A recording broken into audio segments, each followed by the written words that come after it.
ஆண்டவர் ரட்சகருமாய் இருக்கிற இயேசு கிறிஸ்துவின் நாமத்தில் உங்கள் யாவரையும் அன்போடு கூட வாழ்த்துகிறேன். சிறப்பாக இந்த நாளிலே நாம் பேசி அருமை தாய்மாரை வாழ்த்தி ஜெபித்தது போல வந்திருக்கிற அருமையான தாய்மார் ஒவ்வொருக்கும் அன்பான அன்னையர் தின வாழ்த்துக்கள். இந்த நாளிலே உங்களை சந்திப்பதிலே உங்களோடு கூட ஐக்கியம் கொள்ளவும் அதோடு கூட தேவனுடைய வார்த்தையை பகிர்ந்து கொள்ளவும் தேவன் கொடுத்த இந்த சந்தர்ப்பத்திற்காக நான் ஆண்டவரை ஸ்தோத்திரிக்கிறேன். இந்த நாள் ஒரு சிறப்பான நாள். அகில உலக திருச்சபையிலே தாய்மார்கள் தினமாக, பெண்கள் தினமாக, பெண்கள் ஞாயிறாக அனுசரித்து கொண்டு வருகிறார்கள். அதற்காக ஆண்டவரை ஸ்தோத்திரிக்கிறேன். என்றால் வேத புத்தகத்திலே நாம் தேவன் தாய்மாரை தெரிந்து கொண்டு பிள்ளைகள் பெற்று அவளை கர்த்தருக்கேற்ற பக்தியிலே வளர்க்கவும் அருமையான ஆசீர்வாதமான குடும்பத்தை கட்டி எழுப்பவும் தேவன் அவளை பயன்படுத்தி வந்து கொண்டிருக்கிறதை நாம் சரித்திரமாய் பார்க்கிறோம். இன்றைக்கும் அநேக திருச்சபையிலே ஆண்டவராகிய இயேசு கிறிஸ்துவுக்கு தங்கள் ஆஸ்திகளால் ஊழியம் செய்த பெண்களைப் போல அநேக தாய்மார்கள் திருச்சபை வளர்ச்சியிலும் ஊழியத்திலும் சிறப்பாக சண்டே ஸ்கூல் மினிஸ்ட்ரி, வாலிபர் ஊழியங்களை அவர்கள் செய்ய தேவன் பயன்படுத்தி வருகிறார். அதற்காக ஆண்டவரை ஸ்தோத்திரிக்கிறேன். இந்த நாளிலே நாம் இந்த சிறப்பான நாளிலே நாம் இந்த அன்னையர் தினம், அதாவது தாய்மார் தினத்தை எப்படி உலகத்திலே நாம் இன்றைக்கு கொண்டாடும்படியான ஒரு நிலை வந்தது என்பதை குறித்து சரித்திரத்திலே நாம் பார்க்கிறோம். அமெரிக்க ஐக்கிய நாட்டிலே ஒரு அருமையான பெண் தன்னுடைய தாயினுடைய நினைவாக அவர்கள் தன்னுடைய குடும்பத்திற்கும் அந்த தேசத்திற்கும் விசேஷமாய் அந்த குறிப்பிட்ட 19th century, அதாவது 19ஆம் நூற்றாண்டின் துவக்கத்திலே அந்த அமெரிக்க நாட்டிலே உள்நாட்டு கலவரங்கள், போர் நடந்து கொண்டிருக்கும் போது அந்த தாய் தன்னுடைய குடும்பத்திற்கு மட்டுமல்ல அந்த சமுதாயத்தில் இருந்த அநேக மக்களுக்கு அவர்கள் நல்ல உதவிகளை செய்து அந்த போர் சமயத்திலே அங்கே ஒரு ஆசீர்வாதமான செயல்களை செய்ததாக அந்த சரித்திரத்தில் வாசிக்கிறோம். அந்த தாயினுடைய மகள்தான் மரியா ஜெர்விஸ் என்று சொல்வது, மரியா ஜெர்விஸ் என்று சொல்வது. அந்த பெண் தன் தாயினுடைய நினைவாக 1908ஆம் ஆண்டு தன்னுடைய தாயை நினைவு கூறுவதற்காக அவர்கள் வாழ்ந்த அந்த சிறிய அதை இடத்தை சொல்லுவாங்க கவுண்டிஸ் என்று சொல்வார்கள், வாழ்கிற மக்கள் இருக்கிற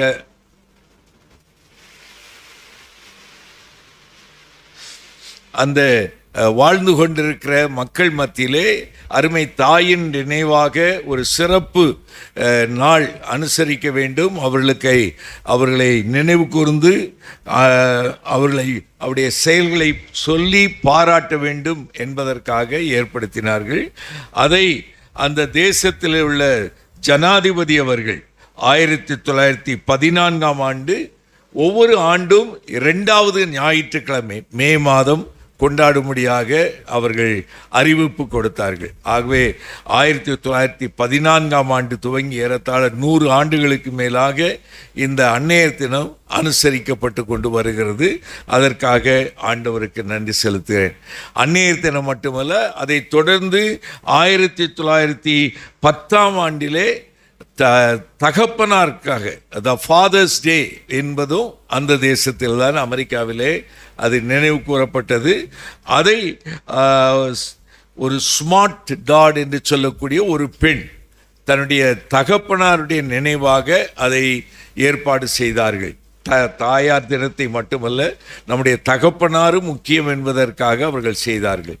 இந்த தகப்பனாருடைய காரியம் என்னவென்றால், அவருடைய மனைவியை இழந்து அவர்கள் 6 பிள்ளைகளை ஆண்டவருக்கேற்ற காரியத்தில் வளர்த்து அவர்களை சமுதாயத்தில் சிறந்த மக்களாக அவளை வளர்ப்பித்தார். ஆகவே அந்த பெண் தன்னுடைய தகப்பனார் செய்த இந்த நற்செயலுக்காக, ஒரு குழந்தையை வளர்ப்பது, ஒரு தாய் இல்லாமல் வளர்ப்பது ரொம்ப கடினம். அதை அந்த தகப்பனார் செய்ததினாலே அதற்காக அவர்கள் தகப்பனாரை கனப்படுத்துவதற்காக அந்த குறிப்பிட்ட நாளில் 1910 ஆண்டு அவர்கள் செய்தார்கள்.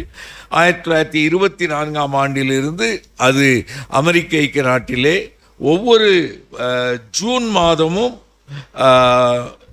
3rd சண்டே, 3வது ஞாயிற்றுக்கிழமை, ஜூன் மாதம் 3வது ஞாயிற்றுக்கிழமை, ஒருவேளை கர்த்தர் சித்தமானால் அடுத்த மாதம் இது கொண்டாடப்படும் என்பதை அங்கே சரித்திரத்திலே நாம் வாசிக்கிறோம். ஆகவே வந்திருக்கிற ஒவ்வொருவருக்கும் ஆண்டவராகிய இயேசு கிறிஸ்துவின் நாமத்தினால் இந்த தாய்மார் தின வாழ்த்துக்களை சொல்வதே மிகுந்த மகிழ்ச்சி அடைகிறேன்.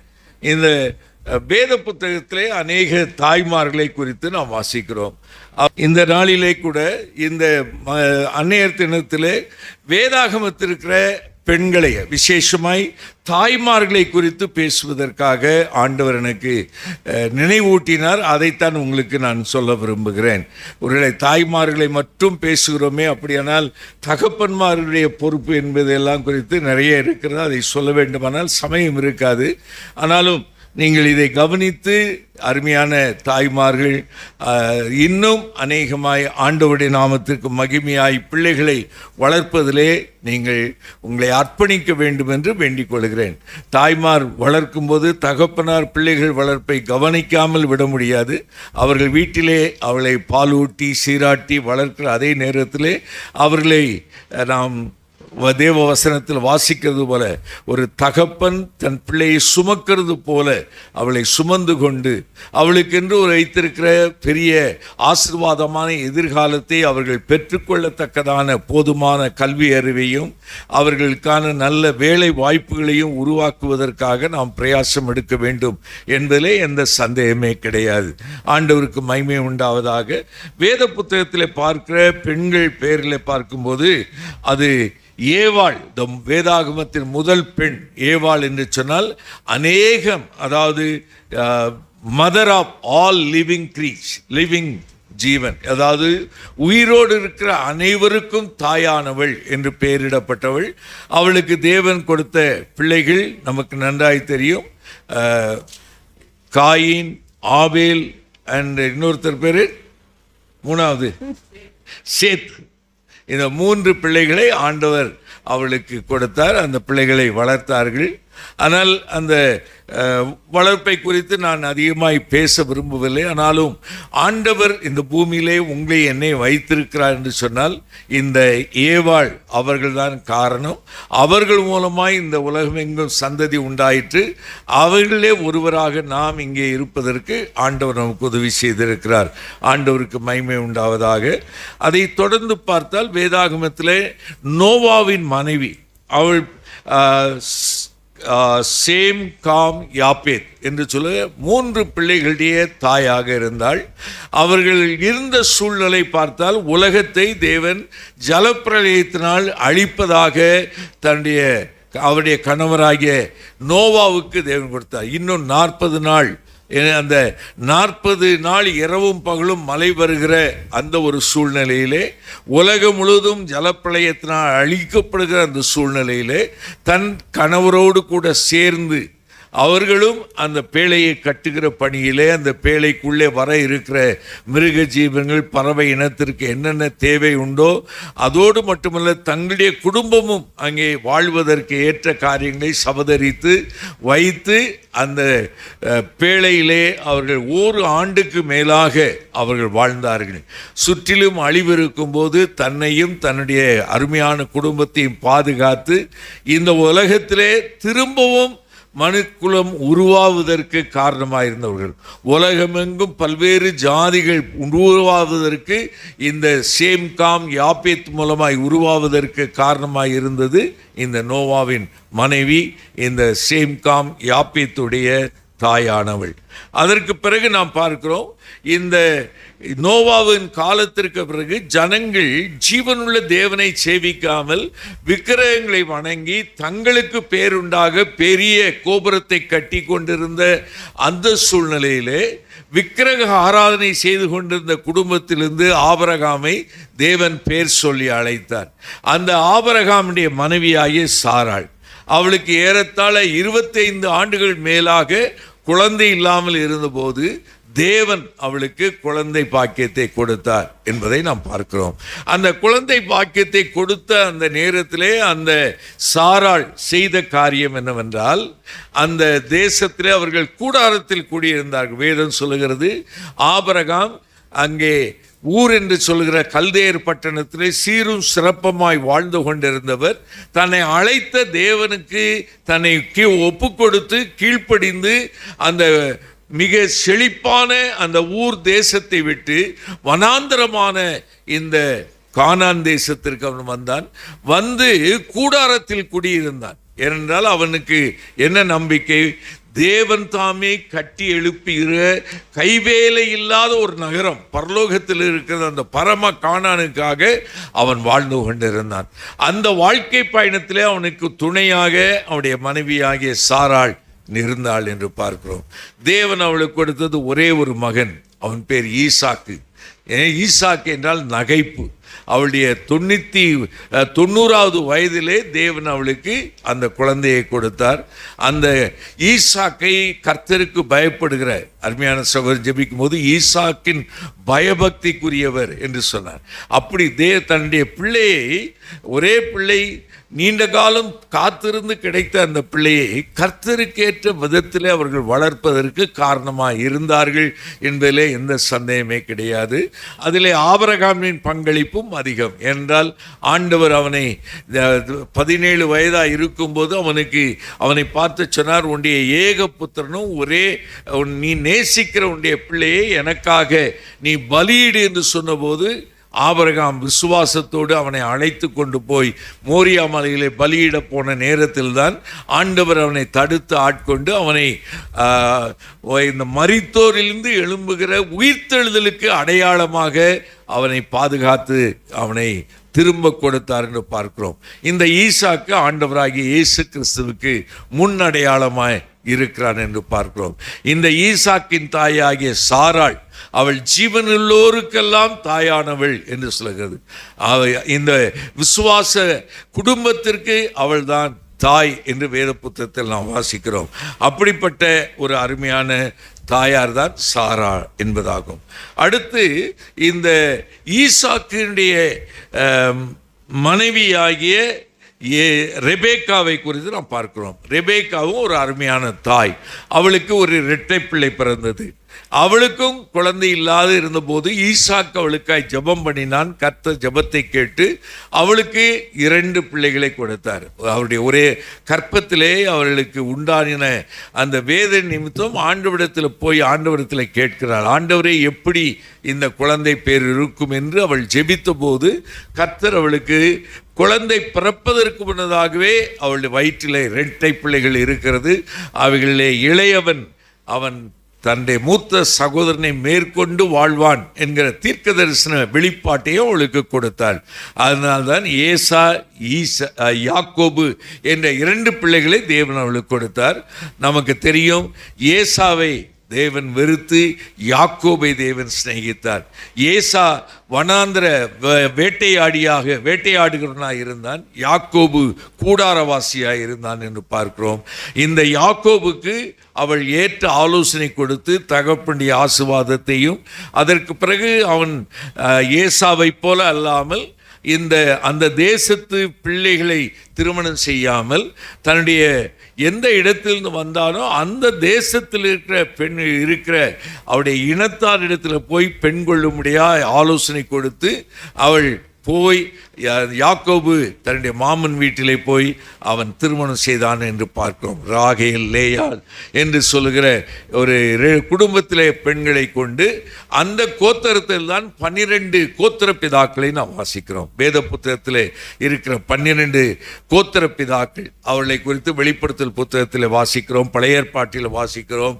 அதே போல புதிய ஏற்பாட்டிலும் அதை போன்று 12 சீடர்களை ஆண்டவர் தெரிந்து கொண்டார் என்று பார்க்கிறோம். அதே போல் இந்த ராகேல் என்பவள் இந்த கோத்திர பிதாக்களின் தாயாக இருந்து அந்த யாக்கோபு குடும்பத்திலே மிக சிறப்பான ஒரு ஆசீர்வாதத்தை யாக்கோபுக்கு தேவன் அங்கே பயன்படுத்தினதை பார்க்கிறோம். அதே போல இந்த இஸ்ரவேல் ஜனங்கள் அது பாலும் தேனும் ஓடுகிற தேசத்திலே தேவனுக்கு விரோதமாய் பாவம் செய்தபோது அவர்கள் எகிப்திலே போய் அவர்கள் வாழ்ந்தார்கள். அவர்கள் அந்த தேசத்தின் பஞ்சத்திலே அவர்கள் வாழ்ந்து கொண்டிருந்த நேரத்தில் தான் தேவன் அவர்களை எகிப்து தேசத்துக்கு போகும்படியாய் வழி நடத்தினார். அதற்கு காரணம் என்னவென்றால் நமக்கு தெரியும், யாக்கோபு திருமணம் செய்த ராகேல் என்பவர் மூலமாக யோசேப்பு பெஞ்சமின் என்று சொல்லுகிற 2 பிள்ளைகள் கொடுத்தார். அதில் யோசேப்பை அவனுடைய சகோதரர்கள் விற்று போட்டார்கள். அவனை தேவன் எகிப்து தேசத்திலே அடிமையாய் இருந்தவனை அதிகாரியாய் ராஜபாரம் செய்கிறவனாய் தேவன் உயர்த்தினார். அந்த பஞ்ச காலத்திலே அவன் மிகுந்த ஞானமாய் ஆகாரத்தை சேகரித்து வைத்து தானியங்களை சேகரித்து வைத்து எகிப்து தேசமும் அதை சுற்றி இருக்கிற மக்கள் வாழும்படியான ஒரு கிருபை ஆசீர்வாதத்தை அவனுக்கு கொடுத்தார். அந்த ராகேல் மரித்து போனாலும் அவளுடைய வளர்ப்பின் மூலமாக அதோடு கூட அவன் தேவனோடு கொண்டிருந்த உறவின் நிமித்தம் அவனுக்கு கிடைத்த தரிசனத்தின் அடிப்படையிலே அவன் சிறந்த ஒரு மகனாக விளங்கினான். அவன் அந்த 12 தன்னுடைய எஞ்சிய சகோதரர்களுக்கும் தன்னுடைய தகப்பனுக்கும் அவருடைய குடும்பத்திற்கும் ஆசீர்வாதமாய் இருந்தான் என்பதை வேதத்தில் நாம் வாசிக்கிறோம். அதை தொடர்ந்து அந்த எகிப்து தேசத்தில் இருந்த அவர்கள் அந்த தேசத்தில் அடிமைப்பட்டு போனார்கள். அடிமைப்பட்டு போன மக்களை தேவன் அற்புதமாய் விடுதலையாக்கினார். அதற்கு காரணமாக இருந்தது மோசே. மோசே என்பவருடைய தாய் யோகபேத் என்பதாகும். அவள் அந்த குழந்தையை பெற்றெடுக்கும் போது இருந்த சூழ்நிலை மிக மோசமான ஒன்று. யாருக்கு ஆண் குழந்தை பிறக்கிறதுமோ அந்த குழந்தையை நைல் நதியிலே போட்டுவிட வேண்டும் என்று பார்வோன் கட்டளையிட்டான். ஏனென்றால் இந்த இஸ்ரவேல் ஜனங்கள் இந்த தேசத்தை விட்டு அவர்கள் வெளியே போய்விடாதபடிக்கு அடக்கி ஆள்வதற்காக அந்த தேசத்திலே எந்த ஒரு ஆண் குழந்தையும் இருக்கக்கூடாது என்பதாக அவன் கட்டளை கொடுத்தார். ஆனால் தேவன் அற்புதமாக இந்த தாயின் மூலமாய் பிறந்த குழந்தை அந்த மோசே 3 மாதம் வரைக்கும் 6 மாதம் வரைக்கும் அவளை மறைத்து வைக்க பார்த்தால் முடியவில்லை. அவள் விசுவாசத்தோடு கூட நாணற் பெட்டியிலே அவனை வைத்து நைல் நதியிலே போட்டபோது அந்த பார்வோனின் சகோதரி அவனை எடுத்துக்கொண்டு வந்து பார்வோனின் மகள் எடுத்துக்கொண்டு வந்து இவளிடமே கொடுத்து வளர்க்க செய்தாள். ஆண்டவர் அற்புதமானவர். இன்றைக்கும் கூட நமக்கு தேவன் கொடுக்கிற பிள்ளைகள் எல்லாம் நம்முடைய பிள்ளைகள் என்று சொல்ல முடியாது. தேவன் நமக்கு தந்த அருமையான ஆசீர்வாதங்கள். They are gift from God. அவர்கள் தேவன் நமக்கு அருளி இருக்கிற ஈவுகள், ஆசீர்வாதங்கள், சுதந்திரம் என்று சொல்ல. பிள்ளைகள் கர்த்தரால் வரும் சுதந்திரம் என்று சொல்ல ஒரு பெரிய ஒரு பொக்கிஷம் போன்றவர்கள். அதை குறித்து இந்த மோசேயை குறித்து அந்த பார்வோனின் மகள் என்ன சொன்னால், இந்த குழந்தையை எனக்காக வளர்த்து விடு என்று சொன்னார். வளர்த்து நாம் அதற்காகத்தான் தேவன் நமக்கு பிள்ளைகளை கொடுக்கிறார். இந்த பிள்ளைகள் ஆண்டவரால் கொடுக்கப்பட்டிருக்கிறார்கள். நமக்கு சொந்தம் என்று ஒரு பக்கம் நான் சொன்னாலும் நாம் அவர்களை ஆண்டவருக்கேற்ற பக்தியிலே ஆண்டவருடைய காரியத்தை வளர்க்க வேண்டிய கடமையும் பொறுப்பும் உத்தரவாதமும் நம்மிடத்தில் இருக்கு என்பதை இந்த சம்பவத்தின் மூலமாக நாம் அறிந்து கொள்கிறோம். இந்த பார்வோனின் குமாரத்தின் மகன் என்று சொல்லக்கூடிய அந்தஸ்தில் இருக்கிற அந்த மோசே வயது உள்ளவனாய் வந்தபோது தன்னுடைய சகோதரர்கள் படுகிற துன்பத்தை கண்டு அந்த அனித்தியமான பாவ சந்தோஷங்களை அனுபவிக்க அவன் மறுப்பு தெரிவித்து தன்னுடைய மக்களோடு கூட சகோதரர்களோடு கூட பாடு அனுபவிக்க அவன் தெரிந்து கொண்டான். அவனை இரட்சகராக தேவன் உயர்த்தினார். அவன் மூலமாக இஸ்ரவேல் ஜனங்கள் 430 வருஷம் அடிமைத்திருந்த விடுதலையானார்கள். அது ஒரு பெரிய ஒரு ஆசீர்வாதம். இன்றைக்கு நம்ம இந்த இந்திய தேசத்தின் சுதந்திரத்துக்காய் பாடுபட்ட மகாத்மா காந்தி என்று சொல்லி எவ்விதமாய் பெருமை கொள்கிறோமோ அதை போலதான் அந்த இஸ்ரவேல் ஜனங்களை எகிப்தின் அடிமைத்தனத்திலிருந்து விடுதலையாக்கி பாலும் தேனும் ஓடுகிற தேசத்துக்கு நேராய் நடத்தி கொண்டு வந்த தேவ மனிதனாய், தேவனோடு முகமுகமாய் பேசுகிறவனாய், தேவ ஜனங்களுக்காய் ஜெபிக்கிறவனாய், மிகுந்த கரிசனை உள்ளவனாய், ஒவ்வொரு காரியத்தை நிதானித்து செய்யக்கூடிய ஞானமுள்ள ஒரு தேவ மனிதனாய் அவளை உருவாக்குவதற்கு காரணம் ஒரு தாய், யோகபேத் என்பதாகும். அதே போல இன்னும் நிறைய நான் சொல்லிக்கொண்டே போகலாம். வேத புத்தகத்தில் முதல் தீர்க்கதரிசி சாமுவேல் என்று சொல்லப்படுகிறது. தேவனோடு முகமுகமாய் பேசின ஒரு தீர்க்கதரிசி உண்டானால் சாமுவேல். அவனை பெற்றெடுத்தது யார் என்றால் அன்னாள். அந்த அன்னாளும் அநேக வருஷங்கள் குழந்தை இல்லாது அவள் வேதனைப்பட்டு கொண்டிருந்த போது அவளுடைய மனதிலே தேவாலயத்தில் போய் தன்னுடைய இருதயத்தை தண்ணீரை போல ஊற்றிவிட்டாள். என்ன சொல்லி ஜெபித்தாள்? அவளுடைய உதடுகள் அசைந்தது, அவளுடைய வார்த்தை வெளியே கேட்கப்படவில்லை. அந்த நாளிலே பிரதான ஆசாரியனாய் இருந்த ஏலி அவளை பார்த்து அவளை தவறாய் நினைத்து கொண்டான். இவள் மதுபானம் குடித்து வெறித்திருக்கிறாள் என்று. ஆனால் அவள் சொன்னால், இல்லை, நான் மனக்லேசம் உள்ள ஸ்திரீ, என் இருதயத்தை ஆண்டவருடைய சமூகத்தில் ஊற்றிவிட்டேன். கர்த்தர் எனக்கு ஒரு குழந்தையை தருவாரானால் நான் அவருக்கு நான் ஒப்பு கொடுப்பேன் என்று நான் பிரார்த்தனை பண்ணி என்று சொன்னபோது ஏலி சொன்னான், உன்னுடைய ஜெபத்தை ஆண்டவர் கேட்டு உனக்கு ஆசீர்வாதம் அருளி செய்வார் என்று வாழ்த்தினான். அதே போல அவளுக்கு கிடைத்த முதல் குழந்தை சாமுவேல். அவன் பால்குடி மறந்த பிறகு அந்த தேவாலயத்திலே வளருவதற்காய் கொண்டு வந்து அவள் தன் பொருத்தனையை நிறைவேற்றினாள். வேதம் சொல்லுகிறது, இஸ்ரவேலினுடைய கடைசி ராஜா என்று சொல்லலாம், இல்லாவிட்டால் கடைசி நியாயாதிபதி என்று சொல்லலாம். வேத புத்தகத்திலே மிக சிறப்பான பங்கு அந்த பழைய ஒழுங்குமுறைக்கும் ராஜரீக முறைக்கும் இடையே ஒரு பாலமாக இந்த சாமுவேல் இருந்தான். இவன்தான் சவுலை ராஜாவாக அபிஷேகம் பண்ணினான். சவுல் ஆண்டவருக்கு விரோதமாக இருந்தபோது அவன் தாவீதை ராஜாவாய் அபிஷேகம் பண்ணினான் என்று நாம் பார்க்கிறோம். இப்படி ஏராளமான இன்னும் அநேக தாய்மார்கள் உண்டு. அதெல்லாம் சொன்னால் நமக்கு சமயம் இருக்காது. ஆனாலும் இது பழைய ஏற்பாட்டில் மட்டுமல்ல, புதிய ஏற்பாட்டிலும் அநேக பெண்களை குறித்து வாசிக்கிறோம். ஆண்டவராகிய இயேசு கிறிஸ்துவுடைய காலத்திலே அவர் பிறப்பதற்கு காரணமாயிருந்தது மரியாள். கன்னி வயிற்றிலே அவள் பரிசுத்த ஆவியினாலே உட்பவித்து பிறந்தார் என்று பார்க்கிறோம். இந்த தாயை குறித்து நாம் வாசிக்க வேண்டுமானால், அவள் கர்த்தருக்கு பயந்தவள், இஸ்ரவேலின் ரட்சண்யத்துக்காய் காத்திருந்தவள். அந்த சமயத்திலே அநேகம் பெண்கள் அங்கே இருந்தாலும் ஆண்டவர் இவளுடைய கண்களிலே இவளுக்கு தயவு கிடைத்தது, கிருபை கிடைத்தது. ஆகவே கிருபை பெற்றவளே வாழ்க என்று சொல்லி அவளுக்கு வாழ்த்தல் செய்தி சொல்லி அவள் கற்பத்திலே இயேசு பிறப்பார் என்ற செய்தி அவளுக்கு சொன்னபோது அவள் தன்னை ஆண்டவருக்கு ஒப்பு கொடுத்தாள். உலகத்தார் இந்த திருமணமாகாத ஒரு சூழ்நிலையே கற்பவதி ஆவது எவ்வளவு கஷ்டமான ஒரு சூழ்நிலை, ஒரு இக்கட்டான ஒரு காரியம் என்று அவளுக்கு தெரிந்திருந்தாலும் அவை எல்லாவற்றையும் தன் வயிற்றில் பிறக்கப் போகிற இரட்சகரான இயேசு கிறிஸ்துவுக்காக மனப்பூர்வமாய் ஏற்றுக்கொண்டாள். அதைத்தான் அங்கே சிமியோன் என்ற தீர்க்க முதிர் வயதானவர் இவள் தேவாலயத்திற்கு ஆண்டவராகிய இயேசு கிறிஸ்துவை 8ஆம் நாளில் விருத்த சேதனம் பண்ணுவதற்காக எடுத்து சென்றபோது, உன்னுடைய இருதயத்தை ஒரு ஈட்டி உருவ குத்தும் என்று சொல்கிற ஒரு தீர்க்க தரிசனத்தை சொன்னாள். அதையும் அவள் ஏற்றுக்கொண்டாள் என்று நாம் பார்க்கிறோம். ஆண்டவருக்கு மகிமை உண்டாவதாக. அருமையான இயேசுவின் தாயாகிய மரியாளுக்காக ஆண்டவருக்கு நன்றி சொல்லும். அவள் கிருபை பெற்றவள், ஸ்திரீகளுக்குள்ளே ஆசீர்வதிக்கப்பட்டவள். அவள் மூலமாய் நமக்கு இரட்சண்யம் வந்தது என்பதை நாம் அறிந்து கொள்கிறோம். அதே போல ஆண்டவராகிய இயேசு கிறிஸ்துவினுடைய காலத்தில் ஊழியம் செய்த அநேகம் பெண்களை குறித்து நாம் வாசிக்கலாம். அதை நாம் குறிப்பாய் சொல்ல வேண்டுமானால், இந்த பெண்கள் தினத்திற்கு ஆரம்பமாக இருந்தது மரியாள். அதே போல நம்முடைய இரட்சண்யத்துக்கு காரணமாக இருப்பது இயேசுவின் தாய் ஆகிய மரியாள். வேத புத்தகத்திலே அநேக மரியாள்களை நாம் வாசிக்கிறோம். அந்த மரியாள்களில் இருந்து சில குறிப்புகளை மாத்திரம் சொல்லி நான் நிறைவு செய்ய விரும்புகிறேன். இந்த சுவிசேஷத்தில் மட்டுமல்ல, வேத புத்தகத்தில் இன்னும் ஒரு சில பெண்களை குறித்து நான் சொல்ல வேண்டும். என்றால் இந்த சுவிசேஷத்தில் நான் பார்க்கிற சில பெண்கள், தாய்மார்கள், நாயின் ஒரு விதவை, அவள் தன்னுடைய மகன் இறந்து போய் அழுது கொண்டு போனால் நம்பிக்கையற்றவளாக இருந்தாள். ஆனால் இயேசுவை சந்தித்த பிறகு அவளுடைய வாழ்க்கையிலே அற்புதம் நடந்தது. அவனுடைய மரித்து போன மகன் உயிரோடு எழும்பினாள். அவள் தன்னுடைய வாழ்க்கையிலே தொடர்ந்து ஆண்டவருடைய சாட்சியாக இருந்திருப்பார்கள் என்பதிலே சந்தேகமே கிடையாது.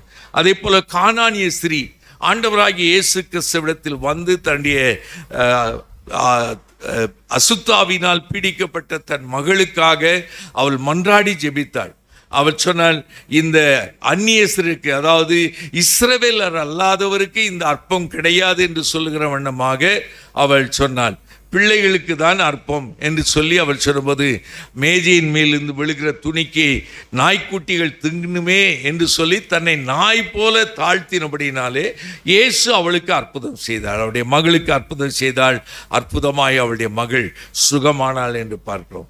ஆண்டவராகிய இயேசு கிறிஸ்து நிறைய அற்புதங்களை செய்தார். அதில் 5 அப்பம் 2 மீன்களை வைத்து அற்புதம் செய்ததற்கு காரணம் ஒரு சிறு பையன். இங்கே ஒரு சிறு பையன் இருக்கிறான், நம்மிடத்தில் 5 அப்பம் 2 மீன்கள் சொன்னார். அந்த பையன் அந்த 5 அப்பம் 2 மீனை ஆண்டவருக்கு அப்படியே கொடுத்து விட்டார். ஆண்டவர் அதை ஆசீர்வதித்தார், அதை பெருக பண்ணினார். அங்கே இருந்த அனைத்து மக்களுக்கும் திருப்தியாய் சாப்பிட்டு மீதி 12 கூடைகள் எடுக்கத்தக்கதாக கர்த்தர் உதவி செய்ததை நாம் பார்க்கிறோம். இப்படி கர்த்தருக்கு ஏற்ற வழியிலே கர்த்தரிடத்தில் பிள்ளைகளுக்கு ஆசீர்வாதத்தை தன்னை தாழ்த்தி எதிர்பார்ப்போடு பெற்றுக்கொண்ட தாய்மார்கள் இருக்கிறார்கள். ஆண்டவருடைய ஊழியத்திற்கு உதவியாக இருக்கக்கூடிய அநேகம் பிள்ளைகளையும் பார்க்கிறோம். இயேசுவின் 12 சீடலே 2 பேர், செபதேயுவின் குமாரர், அவருடைய தாய் என்ன சொல்கிறார், தன்னுடைய பிள்ளைகளான இந்த யாக்கோபுக்கும் யோவானுக்கும் ஆண்டவருடைய வலது பார்சத்தில் ஒருவனுக்கு இடது பார்சத்தில் ஒருவனை இடங்கேட்டு அவள் பிரார்த்தனை பண்ணினார் பார்க்கிறோம். அப்படியானால் பிள்ளைகள் சாதாரணமாக இருக்கக்கூடாது, உயர்வில் இருக்க வேண்டும், ஆண்டவருக்கு நெருக்கமாக இருக்க வேண்டும் என்று விரும்பின தாய்மார்களை வேதத்தில் வாசிக்கிறோம்.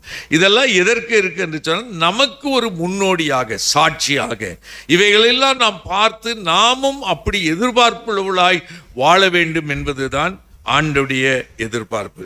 அதே போல ஆதி திருச்சபையில பார்க்கும்போது அநேக தாய்மார்களை பார்க்கிறோம். அது சிறப்பான ஒருவர் யார் என்று சொன்னால் தீமோத்தேயுடைய தாய் ஐநேக்கியாள், யூனிஸ் என்று சொல்வார்கள் ஆங்கிலத்தில். அவள் தன்னுடைய தாயோடு கூட சேர்ந்து தன்னுடைய மகனாகிய தீமோத்தேயுவுக்கு வேத வாக்கியங்களை கற்றுக் கொடுத்தாள் என்று பார்க்கிறோம். ஆண்டவருக்கு மகிமை உண்டாவதாக. அப்போஸ்தலனாகிய பவுலின் ஊழியத்தை தொடர்ந்து செய்வதற்கு தேவன் பயன்படுத்தின பாத்திரம்தான் தீமோத்தேயு. அந்த தீமோத்தேயுக்கு தான் 1 தீமோத்தேயு 2 தீமோத்தேயு நிருபங்களே அப்போஸ்தலனாகிய பவுல் எழுதினான் என்று பார்க்கிறோம். அருமையான தேவனுடைய பிள்ளைகளே, வேதத்தில் வாசிக்கிறோம், இந்த 10 கட்டளையிலே ஒன்று வாக்குத்தத்தம் உள்ள கட்டளை, உன் தகப்பனையும் உன் தாயையும் கனம் பண்ணுவாயாக. தேவன் நமக்கு தந்திருக்கிற இந்த வாழ்நாளிலே நாம் நீடித்து வாழ்வதற்கு, நிலைவரமாய் வாழ்வதற்கு, ஆண்டவருடைய நாமத்திற்கு மகிமையான சாட்சியாய் வாழ்வதற்கு நாம் செய்ய வேண்டியது தகப்பனையும் தாயையும் கனம் பண்ண வேண்டும். ஆகவே அருமையான பிள்ளைகள் ஒவ்வொருவரும் கடவுள் நமக்கு கொடுத்திருக்கிற தாயாருக்காக தகப்பனாருக்காக நன்றி சொல்ல வேண்டும். ஏன் சொல்ல வேண்டாம், இந்த உலகத்தில் நிறைய பேர் அநேகர் இருக்கிறாங்க, தாயை இழந்தவர் இருக்கிறார்கள், தகப்பனை இழந்தவர் இருக்கிறார்கள். அவர்கள் மத்தியிலே தேவன் நமக்கு தாய் தகப்பனை உயிரோடு வைத்து அவர்களோடு சேர்ந்து வாழ்கிற ஒரு பாக்கியத்தை கொடுத்திருக்கிறாரே என்று சொல்லி ஆண்டவருக்கு நாம் நன்றி செலுத்தி அவளை கனப்படுத்தி வாழும்போது மிக ஆசீர்வாதமாக இருக்கும் என்பதிலே சந்தேகமே கிடையாது. ஆண்டவருக்கு மகிமை உண்டாவதாக. இந்த பிள்ளைகளை வளர்க்கிற காரியத்தை குறித்து நாம் இயேசுவின் தாயாகிய மரியாளிடத்தில் கற்றுக்கொள்கிறோம். ஒன்று என்னவென்றால், அவள் 30 வயது வரைக்கும் தன்னுடைய பெற்றோருக்கு கீழ்ப்படிந்திருந்தார் என்று பார்க்கிறோம். 30 வயதிற்கு பிறகுதான் ஊழியத்திற்குமானார். அந்த 3.5 ஆண்டுகள், இந்த 30 வயது வரைக்கும் அவர் இந்த பூமியிலே வாழும்போது இயேசுவின் தாயாகிய மரியாள் செய்த காரியம், அவள் 8ஆம் நாளிலே அவளுக்கு விருத்த சேதனம் என்ற அந்த நியாயப்பிரமாண செயலை செய்ததை பார்க்கிறோம். அதே போல இந்த பழைய ஏற்பாட்டு முறைமையின்படி பிள்ளை பேறு பெற்ற பிறகு பெண் குழந்தையாயிருந்தால் 2 மாதம் என்று சொல்லியிருக்கிறது. ஆண் குழந்தையாக இருந்தால் 30 நாள் என்று சொல்லியிருக்கிறது. இந்த 30 நாள் நிறைவின் போதும் அவள் ஆலயத்தில் போய் சுத்திகரிப்பின் காணிக்கையை அவள் செலுத்தி இருப்பாள். அதே போல அவள் 12 வயதாகும் போது தேவாலயத்திற்கு அழைத்து கொண்டு போனாள் என்று பார்க்கிறோம். நான் இஸ்ரவேல் நாட்டிலே போகும்போது ஒரு சிறப்பான ஒரு கொண்டாட்டம், ஒரு பெரிய இது மியூசிக்கெல்லாம் வாசித்து கொண்டு பெரிய பெரிய பண்டிதர்கள் போன்றவர்கள், பேரண்ட்ஸ் அண்ட் கிராண்ட் பேரண்ட்ஸ், அவங்க குடும்பமாக ஒரு நடுவிலே 2 பிள்ளைகளை கூட்டி கொண்டு வந்தார்கள். அந்த 2 பிள்ளைகளை கூட்டி கொண்டு வரும்போது என்ன நடந்துச்சுன்னா, அவர்கள் கையிலே அந்த நாளிலே இருக்கிற வேதாகம சுருள் போன்ற ஒரு பெரிய ஸ்க்ரால் அதை அவருடைய கொடுத்து அதை பிள்ளைகள் சுமக்க பண்ணுகிறார்கள். அதை சுமந்து கொண்டு இப்பொழுது தேவாலயம் கிடையாது, அழுகையின் சோர், வெயிலிங் வால் இருக்குது. ஆகவே அந்த குழந்தையை, அந்த வாலிபர்களை, 12 வயதானவர்களை அந்த இறைநூல் அந்த ஸ்க்ராலை எடுத்துக்கொண்டு பக்தியோடு கூட அவர்களுக்கு மேலே அந்த என்ன சொல்லுவாங்களா, அந்த கவனன்ட் ஸ்க்ரீன் என்று சொல்வார்கள். பொதுவாக ஆசாரியர்கள் தலையிலே போட்டு போர்த்தி கொள்கிற அந்த தலை சீராவை கொண்டு வந்து அப்படியே விரித்து அவளை பக்தியோடு கூட அழைத்து கொண்டு வர. அதனுடைய அர்த்தம் என்னவென்றால், அவர்களை தேவனுடைய சன்னிதானத்திலே தேவ வசனத்தை கற்றுக்கொள்வதற்காக கொண்டு வந்திருக்கிறோம் ஆண்டவரே என்று அறிக்கை செய்து ஜெபிப்பதாகும். அதுதான் ரொம்ப முக்கியம். நாம் எப்படி பிள்ளைகளை 5 வயதாகும் போது, இல்லாவிட்டால் அதற்கு முன்னதாகவே பள்ளியிலோ டேக்கரில் சேர்க்கிறோமோ, அதை போல அவர்கள் வாசிக்க தெரிய வரும்போது, இல்லாவிட்டால் வாசிப்பதற்கு முன்னதாகவே, இன்றைக்கு இருக்கிற நவீன கால அமைப்பின்படியாய் பார்த்தா அநேக வேதாகமங்கள் இருக்குது. பிக்சர் பைபிள், வேத படத்தை பார்த்தே நம்ம சொல்லலாம்.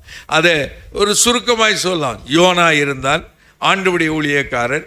அவன் கீழ்ப்படியாதனாலே கடலில் விழுந்தான், மீன் முழுங்கியது, அது பிறகு வெளியே வந்தான். இது ரொம்ப ஒரு சில வார்த்தைகளை சொல்லக்கூடிய கற்பனைகள், கதைகள். அதையெல்லாம் நாம் கற்றுக்கொள்வதற்கு பிள்ளைகளுக்கு இந்த பிக்சர் பைபிள் வாங்கி கொடுக்கலாம். பிறகு முதல் வேதாகமம் வாசிக்கக்கூடிய பிள்ளைகளுக்கு அவர்கள் வழியிலே வாசிக்கக்கூடிய எளிய வேதாகமங்களுக்கு கிட்ஸ் பைபிள் என்று இருக்கிறது. அதற்கு பிறகு சிறுவர் வேதாகம் இருக்கிறது, வாலிபர் வேதாகம் இருக்கிறது, டீனேஜர் வேதாகம் இருக்கிறது, அது பிறகு குடும்ப வேதாகம் இருக்குது, நிறைய இருக்குது. ஆண்டவருக்கு மகிமை உண்டாவதாக. எங்களுக்கு ஆண்டவர் கொடுத்தது 4 பிள்ளைகள், 3 பையனும் 1 பெண்ணும். ஆண்டவர்கள் அவர்கள் சிறு பிள்ளைகளாக இருக்கும்போதே எங்களுக்கு தெரிந்த அளவை என்னென்ன வேதாகம் கொடுக்க முடியுமோ அவைகளை கொடுத்து வளர்த்தபடினாலே இன்றைக்கு 4 பேரும் ஆண்டவரை அறிந்தவர்களாக இருக்கிறார்கள். ஆண்டவருக்கு பயந்த குடும்ப வாழ்க்கையை நடத்தி கொண்டிருக்கிறார்கள். 2 பிள்ளைகள் முழு நேர ஊழியத்தை ஆண்டவருக்காய் செய்து கொண்டிருக்கிறார்கள். அதற்கு ஆண்டவருக்கு அடுத்தபடியாக நாங்கள் அவர்களுக்கு கற்றுப்படுவதற்கு, அவர்கள் கற்றுக்கொள்வதற்காய் கொடுத்த வேத படிப்பு அந்த ஆதாரங்கள் என்று நான் விசுவாசிக்கிறேன். அதை போலதான் இன்றைக்கு நாமும் அதை செய்யும்போது நிச்சயமாய் ஆண்டு உதவி செய்வார். அதற்கு பிறகு பார்த்தீர்களானால் 12 வயதில் இயேசு கிறிஸ்து ஜெபாலயத்திலே நின்று விட்டார். அதற்கு பிறகு அவளை வீட்டிற்கு அழைத்து கொண்டு வந்து 30 வயது வரைக்கும் ஆண்டவருக்கு அவர்கள் ஏற்ற உதவிகளை செய்தார்கள். வேதத்தில் வாசிக்கிற 30 வயதான போது அவர் தன்னுடைய பிதாவின் ஊழியத்திற்காய் புறப்பட்டு போனார். அந்த ஊழியத்தின் பாதையிலே கூட அவர்கள் அவரை பின்தொடர்ந்து வந்தார்கள் பார்க்கிறோம். ஊழியம் செய்து கொண்டிருக்கிற இடத்துல இயேசுவின் தாயாகிய மரியாளும் அவருடைய சகோதர சகோதரிகளும் அவரை சந்திப்பதற்காய் வந்தார்கள் என்று பார்க்கிறோம். அவர் சிலுவையிலே தொங்கிய போது தூரத்தில் நின்று அவளை பார்த்து கொண்டிருந்தார்கள். அப்பொழுதுதான் இயேசு, ஸ்திரீயே அதோ உன் தாய், அதோ உன் மகன், அதோ என்று சீடனை பார்த்து அதோ உன் தாய் என்று சொல்லி அவர்களை தான் இந்த உலகத்தை விட்டு போன பிறகும் அவளை கவனிக்கும்படியான பராமரிப்பையும் ஆண்டவர் செய்ததை நாம் கவனிக்கிறோம். இன்றைக்கு நாம் நம்முடைய பிள்ளைகளுக்கு என்னென்ன கடமைகள் செய்ய வேண்டுமோ அதை நாம் செய்யும்போது, நாம் வயதானவளாய் போகும்போது நிச்சயமாய் நமக்குரிய காரியங்களை அவர் கண்டிப்பாய் செய்வார் என்பதில் சந்தேகமே கிடையாது. நான் ஏற்கனவே சொன்னது போல இந்த மதர்ஸ் டே ஆரம்பித்த மரியாள், அதே போல் வேதாகமத்தில் அநேக மரியாள் இருக்கிறார். இயேசுவின் தாயாகிய மரியாளை குறித்து இவ்வளவு நான் சொன்னாலும் நாம் வாசிக்க கேட்ட பகுதியிலே ஒரு மரியாளை குறித்து நாம் வாசிக்கிறோம். யோவான் லூக்கா சுவிசேஷம் 10ஆம் அதிகாரத்திலே நாம் மரியாளை குறித்து நாம் வாசிக்கிறோம். இந்த மரியாளுடைய வாழ்க்கையிலே ஆண்டவர் அநேக காரியங்களை செய்திருக்கிறார். இந்த மரியாளுடைய வாழ்க்கையில் பார்க்கும்போது அவள் தன்னுடைய சகோதரனாகிய லாசரு மரித்து போனான். மிகப்பெரிய ஒரு அற்புதம். மரித்து போனான். லாசருவை அடக்கம் பண்ணி விட்டார்கள். இயேசு அங்கே இல்லாதபடியினாலே அவர்கள் மிகுந்த வேதனைப்பட்டு அடக்கம் பண்ணிவிட்டார்கள். 4 நாள் கழித்து ஆண்டவராகிய இயேசு அந்த ஊருக்கு வந்தார். ஆண்டவர் அந்த மரித்து போன லாசருவை 4 நாள் கழித்து உயிரோடு எழுப்பி அவளுக்கு கொடுத்தார். எவ்வளவு பெரிய அற்புதம் பாருங்கள். இன்றைக்கும் இந்த அற்புதத்தை நமக்கு அவர் செய்ய வல்லவராயிருக்கிறார். நம்முடைய தனிப்பட்ட வாழ்க்கையிலே, குடும்பத்திலே ஏதோ ஒரு இழப்பு ஏற்பட்டால், ஒருவேளை ஏதோ ஒரு விதத்தில் ஒரு துயரம் ஏற்பட்டால், அந்த துயரத்தை அவர் சந்தோஷமாய் மாற்ற வல்லவர். உங்கள் துக்கம் சந்தோஷமாய் மாறும். உங்கள் கண்ணீரை தேவன் களிப்பாக மாற்றுவார். உங்கள் வாழ்க்கையிலே இழக்கிற இழப்புகள் எல்லாவற்றையும் இரட்டத்தனையாய் திரும்ப கொடுக்க அவர் வல்லவராய் இருக்கிறார். நமக்கு தெரியும், யோபு என்ற பக்தன் தன்னுடைய வாழ்க்கையிலே பிள்ளைகளை இழந்தான், சரீர சுகத்தை இழந்தான், அவனுக்கு இருக்கிற மன நிம்மதி போய்விட்டது, மிகுந்த வேதனையோடு கூட இருந்தான்.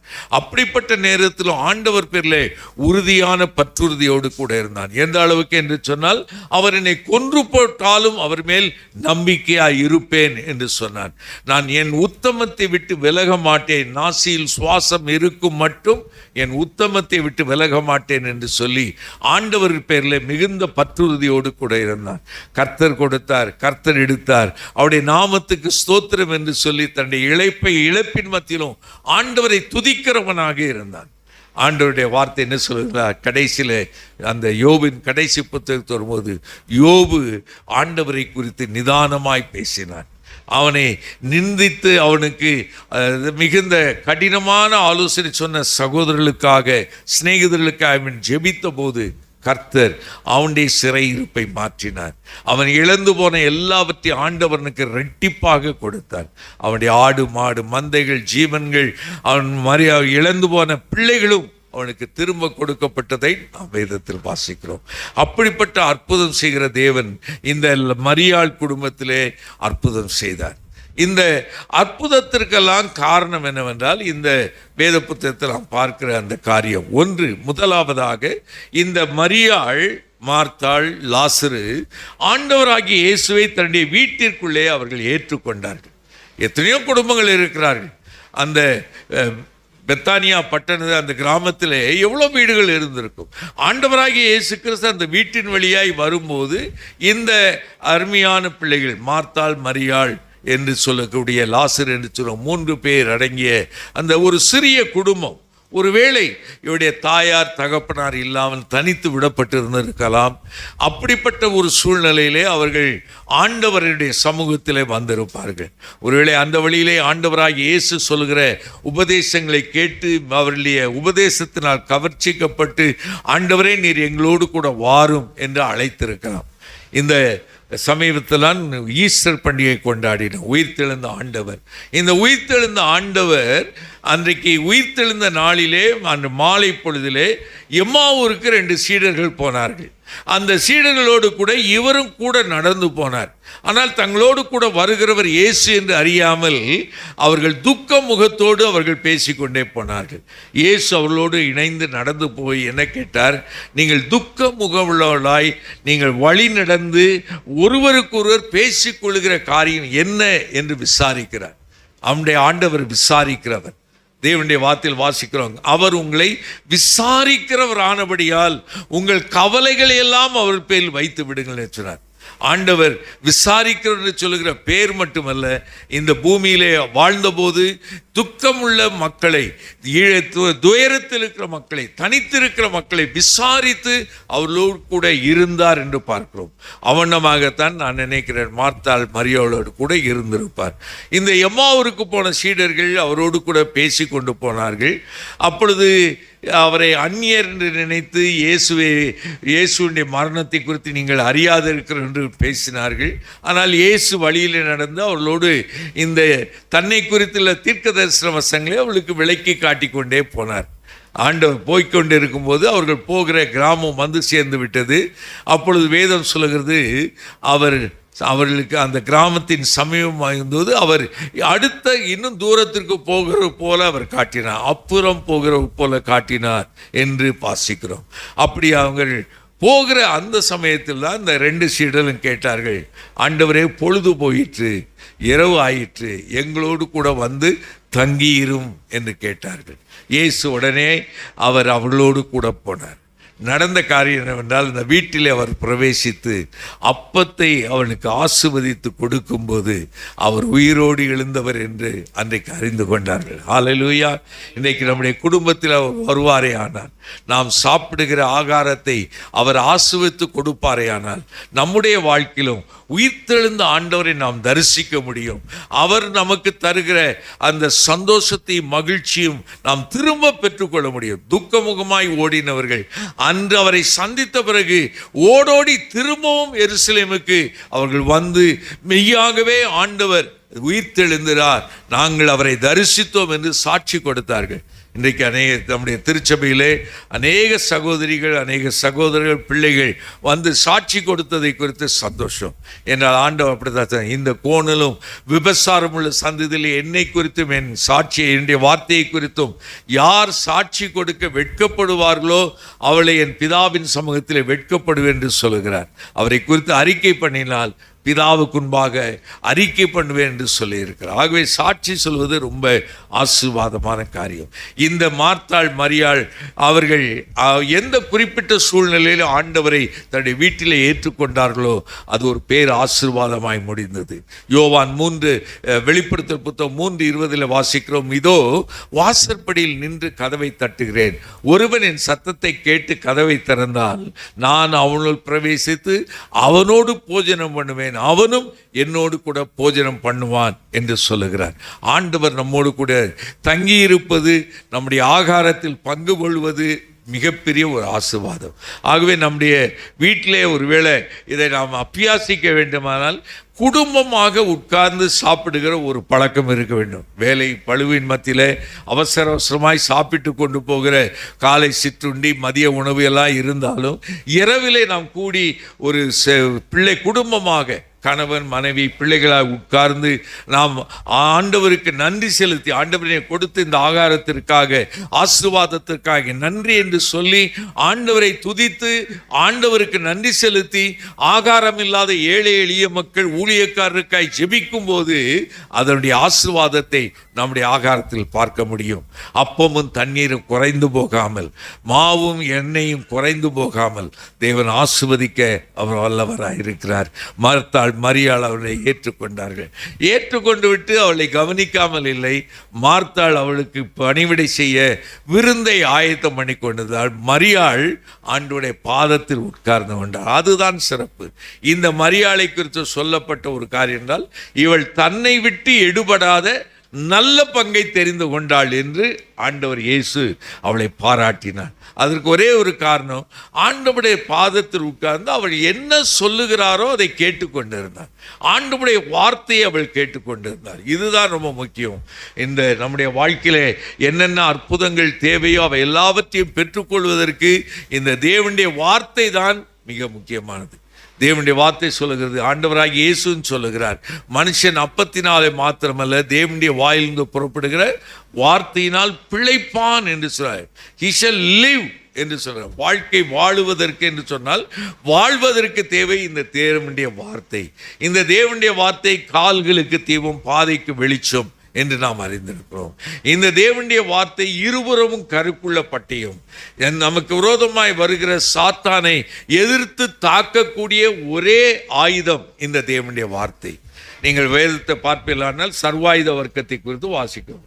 சர்வாயுத வர்க்கத்திலே எல்லாமே பாதுகாப்பு அவயவங்கள் தான்.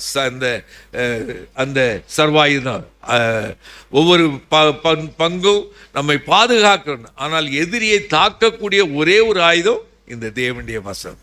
தேவனுடைய வசனமாகிய ஆவியின் பட்டயமாகிய திருவசனத்தை எடுத்துக்கொள்ளுங்கள் என்று சொல்லியிருக்கு.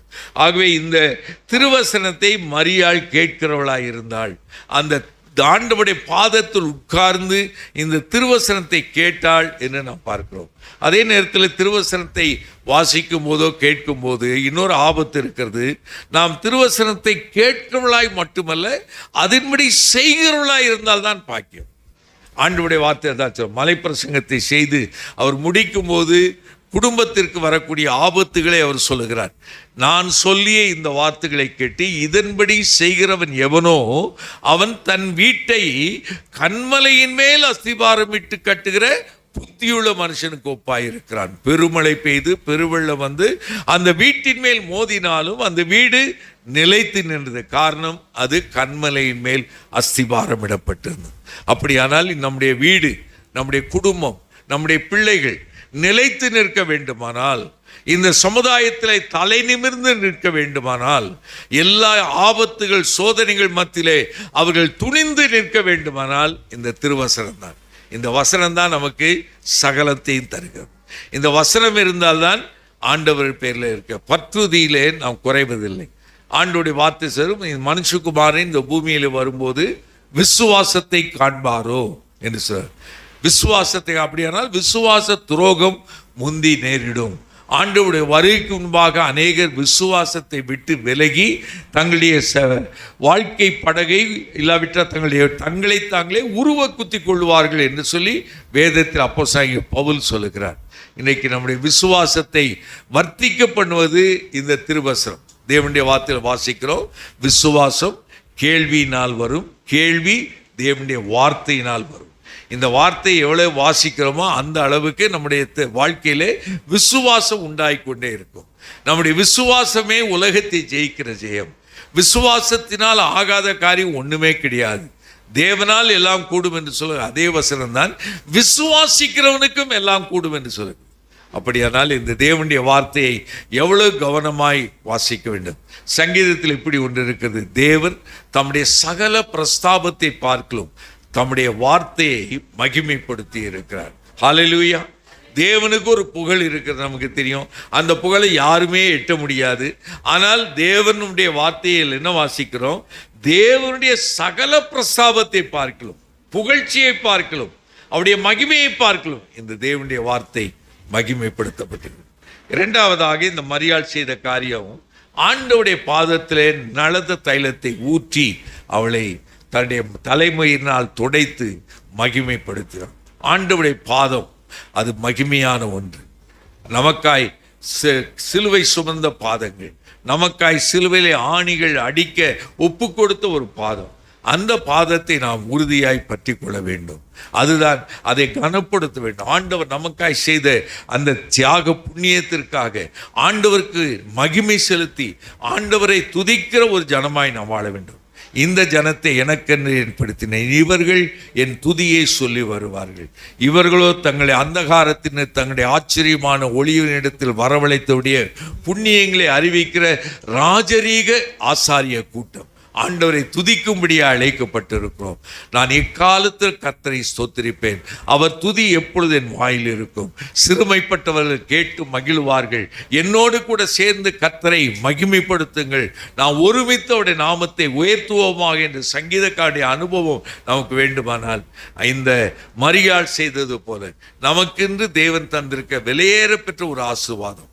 ஒருவேளை நம்முடைய வாழ்க்கையில காணிக்கை செலுத்துறது நல்லது, தசோபாகம் கொடுக்கிறது நல்லது. ஆனாலும் தேவன் நமக்கு என்ன என்றால், தேவன் நமக்காய் தம்மையே கொடுத்திருக்கிறார். அவருக்கு நம்மை மட்டுமல்ல, நமக்கு உண்டானதை கொடுப்பதிலே ஒரு பெரிய காரியமே கிடையாது. ஆண்டவர் கிருபையினால் ரட்சிக்கப்பட்ட பிறகு காணிக்க கொடுக்க ஆரம்பித்தேன். ஊழியக்காரர் சொல்லிக் கொடுத்தது போல பிறகு தசோபாகம் கொடுக்க ஆரம்பித்தேன். ஊழியத்திற்கு ஆண்டவர் அழைப்பு கொடுத்த போது என்னையும் என்னுடைய மனைவியுமாக ஊழியத்திற்கு நாங்கள் வந்தோம். அதுக்கு பிறகு எங்களுக்கு தேவன் கொடுத்த 4 பிள்ளைகளை 2 பேர் ஊழியத்துக்கு போகிறேன் என்று சொன்னார்கள். அவர்களை ஊழியத்திற்கு அனுப்பி கொடுத்தோம். என்றால் ஆண்டவர் எல்லா கனத்திற்கும் மகிமைக்கும் நமக்கு எல்லாவற்றையும் பெற்றுக்கொள்ள பாத்திராயிருக்கிறார். வெளிப்படுத்தல் புத்தகத்தில் நான் வாசிக்கிற ஒரு அருமையான ஒரு நிகழ்வு என்னவென்றால், 24 மூப்பர்கள், அவர்களுக்கு ஒரு கிரீடம் இருந்தது. அந்த கிரீடத்தை ஆண்டவருடைய சிங்காசனத்துக்கு முன்பாக வைத்து பணிந்து கொண்டார்கள். கிரீடம் என்று சொன்னால் நம்முடைய வாழ்க்கையில பல அந்தஸ்துகள் இருக்கலாம், உயர்வுகள் இருக்கலாம், நல்ல வேலை வாய்ப்பாக இருக்கலாம். இவைகளை எல்லாவற்றையும் ஆண்டவருக்காக நாம் செய்வது தான் மகிமையான ஒன்று. வெறுமனே அல்லேலூயா அல்லேலூயா என்று சொல்வதல்ல. ஆண்டவனுக்கு கொடுத்திருக்கிற வாய்ப்புகள், மகிமையான சந்தர்ப்பங்களை ஆண்டவருடைய ராஜ்யத்திற்காக, ஆண்டவருடைய சபைக்காக நாம் பயன்படுத்துவது தான் ஒரு சரியான காரியம். ஆண்டவருக்கு தேவனுடைய வார்த்தையில் வாசிக்கிறோம், மனுஷர் உங்கள் நற்கிரியைகளை கண்டு பரலோகத்துக்கு பிதாவை மகிமைப்படுத்தும்படி உங்கள் வெளிச்சம் அவர்களுக்கு முன்பாக பிரகாசிக்க கிடந்தது. நம்முடைய செயல் ஆண்டவரை துதிக்க வேண்டும். நம்முடைய செயலை பார்க்கிறவர்கள் ஆண்டவரை துதிக்க வேண்டும். நாம் ஆண்டவரை துதிக்க வேண்டும். நம்முடைய குடும்பம் ஆண்டவரை துதிக்க வேண்டும். நம்முடைய குடும்பத்தை பார்க்கிறவர்கள் ஆண்டவரை துதிக்க வேண்டும் என்கிற ஒரு உணர்வோடு வாழ ஆண்டவனுக்கு உதவி செய்வாராக. இந்த மரியாள் தன்னுடைய சகோதரனை இழந்த துக்கத்திலே அவருடைய பாதத்தில் விழுந்து, ஆண்டவரே நீர் எங்களோடு கூட இருந்திருப்பீரானால் என்னுடைய சகோதரன் மரித்திருக்க மாட்டான் என்று கண்ணீரோடு சொன்னாள். இயேசு சொல்வார், தேவனுடைய வார்த்தையை வாசிக்கிறோம், இயேசு அவர்கள் அழுகிறதை பார்த்து அவரும் கண்ணீர் விட்டார். அற்புதமான தெய்வம்.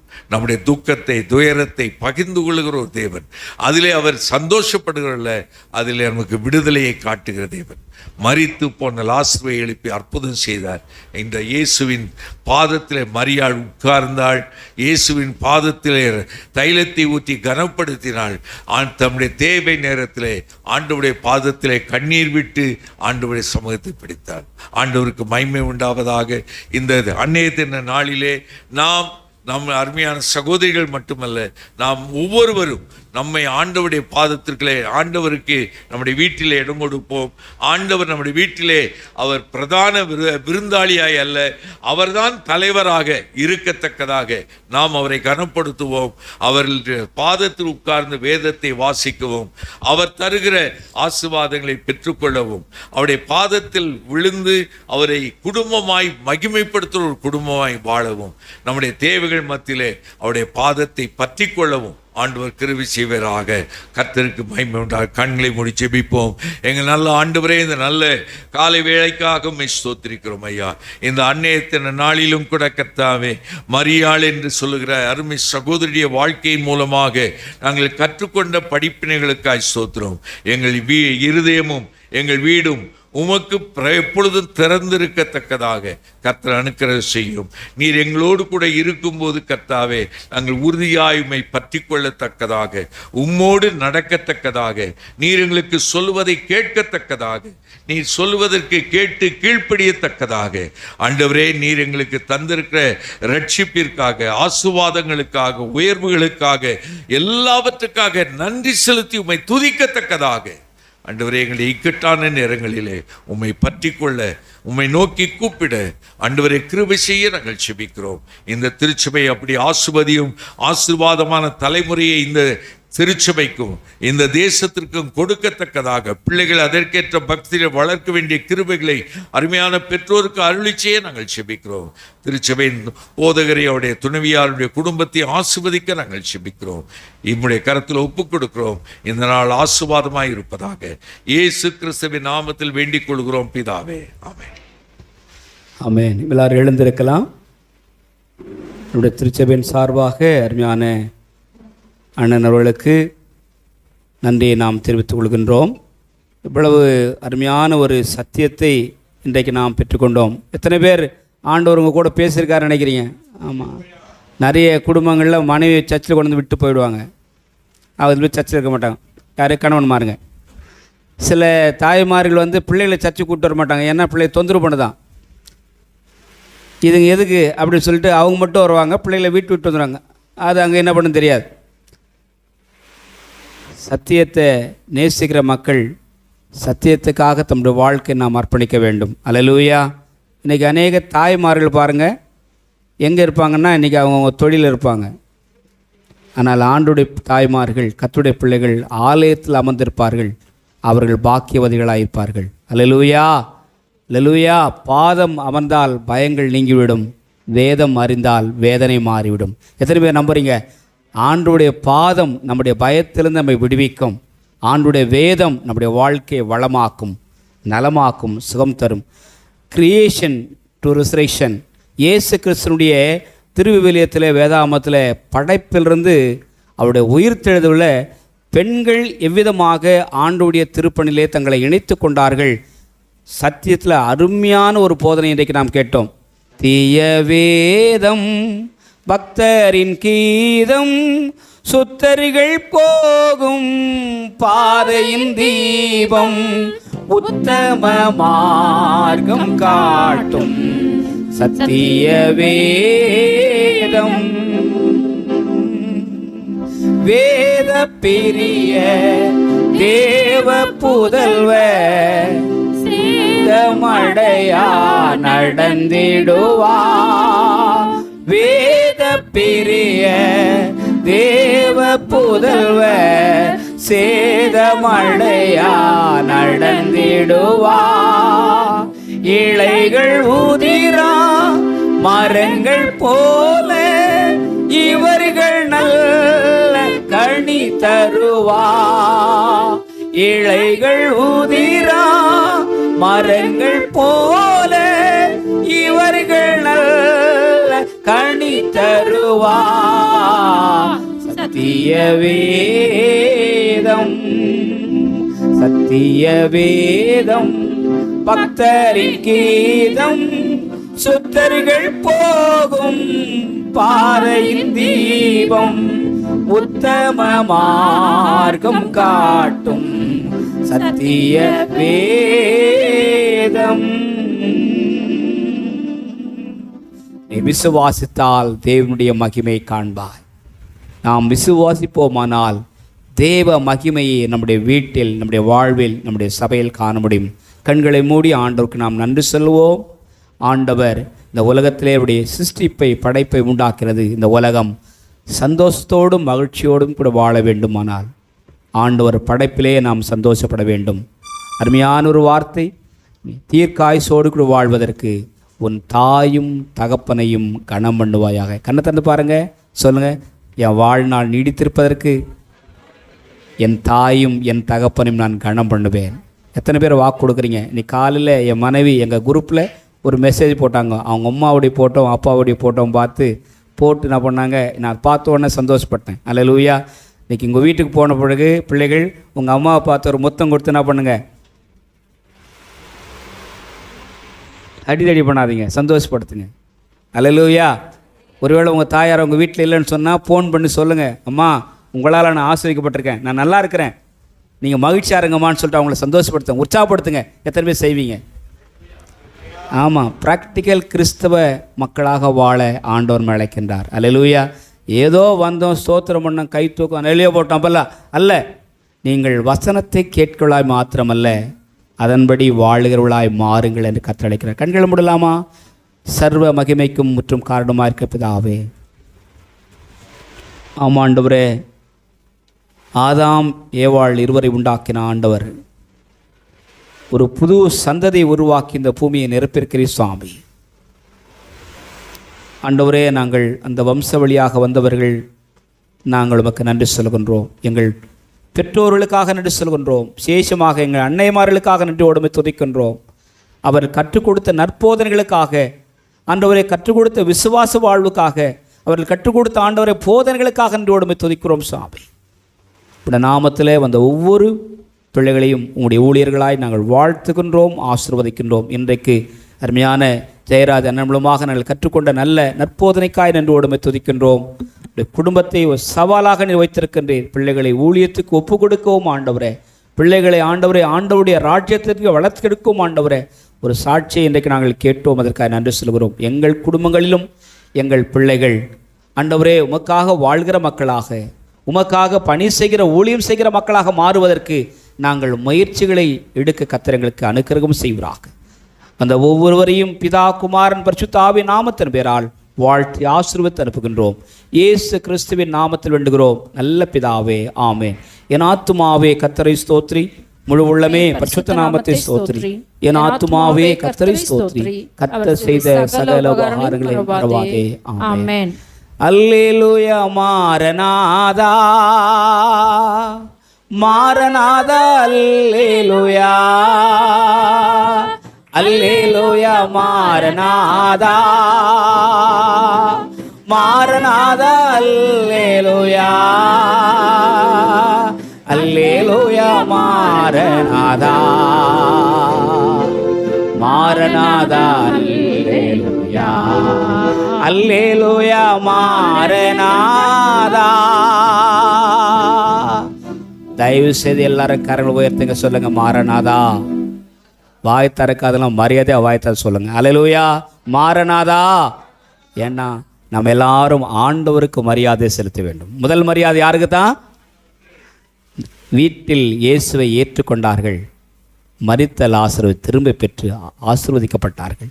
நமது வீடு இயேசுவின் வீடாக மாறுவதாக உங்கள் அனைவரையும் நாங்கள் வாழ்த்தி ஆசீர்வதிப்பு அனுப்புகின்றோம். இயேசுவின் நாமத்தில் எல்லாரும் சொல்லுங்கள், ஆமென் சொல்லுங்கள். நம்முடைய ஆண்டவராக இயேசு கிறிஸ்துவின் கிருபை உங்களோடு கூட என்றும் என்றும் சதா காலத்திலும் நிலைத்திருப்பதாக. ஆமென். கர்த்தர் உங்களை ஆசீர்வதிப்பாராக.